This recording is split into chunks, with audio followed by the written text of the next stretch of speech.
කවුද? ඇයි කවුද ඔයා? කසුන් ඉන්නවද? ඔව් ඔයා කවුද? මං කසුන්ගේ ගර්ල්ෆ්‍රෙන්ඩ් වා කවුද? මම කසුන්ගේ wife. ඔයා pregnant ද? ඔව් මේ මගේ බඩේ ඉන්න දරුවගේ තාත්තා කසුන්. මොකක්? එන්න අපි අතුරට ගිහින් කතා කරමු. එන්න එළියේ ඉන්නපා. යා. පොඩ්ඩක් වාඩි වෙන්න. කසුන් පොඩ්ඩක් එන්න. කවුද කසුන් මේ ඇවිල්ලා ඉන්නේ? කොහොමද මෙයා? නෙත්නි ඔයා මෙත්මි තමයි.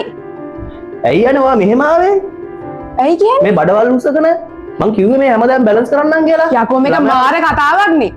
මේ මම තවුස කවුද කියලා හිතන්නේ? මම කිව්වේ මම ළමයා බාර ගන්න මේ ඔක්කොම බැලන්ස් කරන්නම් කියලා. පවුල් ප්‍රශ්න ඇති කරන්න එපා. ඔය කාලේට කේන්ති ගන්න හොඳ නෑ. කේන්ති ගන්න එපා. ඔයා කාලා දෙන්නේ? කන්න මොන කනවද මේ ප්‍රශ්නත් එක්ක. මම ඔයාලට බොන්න මොන හරි ඉක්මනට හදාගෙන එන්න. ටකෙන්.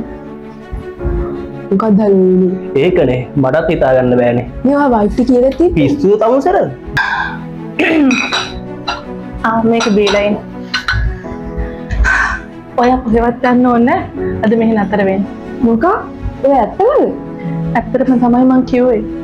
මට අවුරුදු 4ක් තිස්සේ කසුන්න තාත්තා කෙනෙක් කරන්න බැරි වුණා. ඉතින් අපි ඔය දරුවව ආදරෙන් හදාගමු. මට පොඩි වෙලාවක් දෙන්න. මම රූම් එක arrange කරලා එන්න. ඕක බොන්න එපා. පිස්සුද? නෙමෙයි. වහදාලාද කියලා කවුද දන්නේ මේ වෙන දේවලුත් එක්ක මට හිතා ගන්න බෑ. ඔව් නේද? වුණා වුණත් මගේ ළමයා මට බේර ගන්න ඕනේ. හරි අපි ඒක ගැන කතා කරමුකෝ. මේ මං යන්න. හරි ඔයා යන්න. හරි ඔය. කොනෙත් මේ නෙත්නි ගියා.